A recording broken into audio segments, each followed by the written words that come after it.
We know how this country can help them and how they can help our country fulfill its potential. When many of our Jewish ancestors came, there were no numerical immigration quotas. But today, the immigration system is so backlogged and broken that it can take from 5 to 20 years for close family members to legally reunite.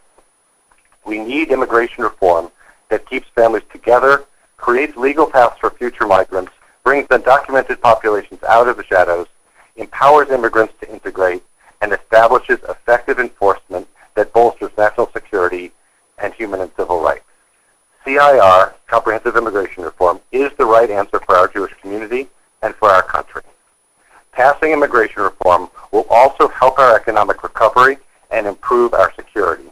We must remember that there is no contradiction between our interests and our values. We need CIR, and the time to get this done is now.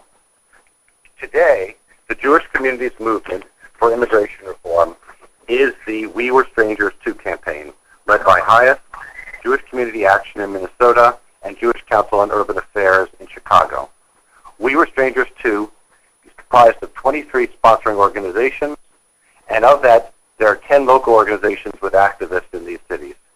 But when we talk about the We Were Strangers Too campaign and the people who participated in today's historic rally for immigration reform on the Mall, we are also the organization and the movement that covers Jews around the country working with newcomers, working to protect them, advocating for humane, common sense solutions for immigration reform, and as our tradition teaches, welcoming the stranger.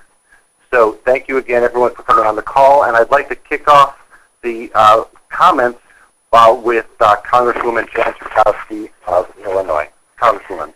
Well, thank you so much, Gideon. Thanks, everybody on the phone. A special thank you to all of you who were here in Washington for that remarkable rally. I guess the number is about 200,000 people out on the Mall. And it was a great kickoff for a major campaign to get comprehensive immigration reform. I want to say how proud I am as a Jew that our community, that HIAS and many of our Jewish organizations and synagogues have been so welcoming to the stranger as we get to Passover. I'm going to maybe take the words from the mouths of the rabbis to follow, but from Leviticus 19, you shall treat the stranger who resides with you no differently than the natives born among you. Have the same love for him as for yourself, for you too were once strangers in the land of Egypt. I, the Lord, am your God. That is perhaps one of my favorite and certainly the most useful right now to be as an expression of our values. I represent a district where more than 40% of the people speak another language at home, 60 languages spoken at the high schools, people from all over the globe. And we spend about 80% of our time in the district dealing with the saddest of stories of families that are ripped apart. Right now they want to deport valedictorian of Senn High School, who has been here since he's been a child. His family has done nothing but contribute to the good of our city and in Chicago and to our everything good about our nation they represent, and because they don't quite fit the rules right now, they want to send this productive family and this brilliant student out of the country back to Pakistan, and families that are torn apart for no good reason, and so I've been for all of those reasons, and just because our system is so incredibly broken, supportive of immigration reform. We have gotten, not finally, but we've gotten yet another commitment from the President to move forward. There's a number of bills. I'm an original co-sponsor of ASAP, we call it America's Security and Prosperity Act, H.R. 4321. But there's going to be a number of bills that are going to be introduced that do the comprehensive work that, in addition to making sure that we do have some enforcement procedures that would provide a path for citizenship to people who have been in this country, who have no criminal records, who get in line and learn English, et cetera, but people who, exactly the kind of people that we want to contribute to this great nation.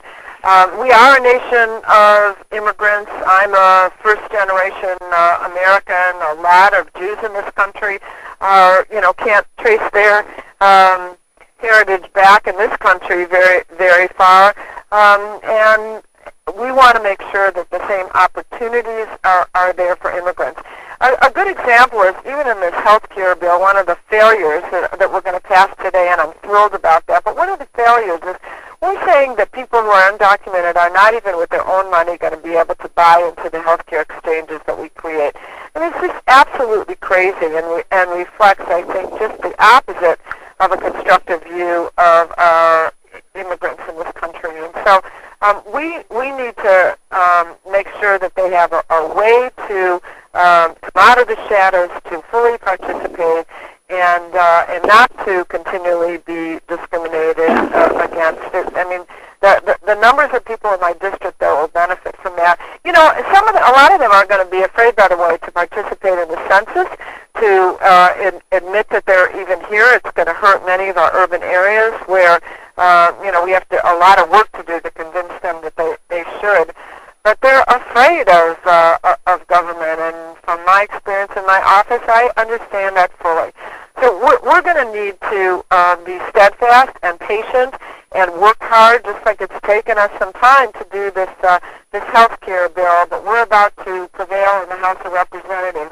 It's that same kind of unwavering commitment and organizing effort that we're going to have to do to pass this. But I am confident that we'll be able to do it, that the Jewish community will be right up there at the front of the line, as we always have been, welcoming the stranger. Thank you. Thank you so much, Congresswoman, and thank you for all of your leadership in the House and the leadership that you'll show to help us move this forward. We now will hear from three prominent rabbis who are active on issues relating to immigrants and refugees. And let me start by inviting Rabbi David Saperstein from the Religious Action Center of Reform Judaism to begin.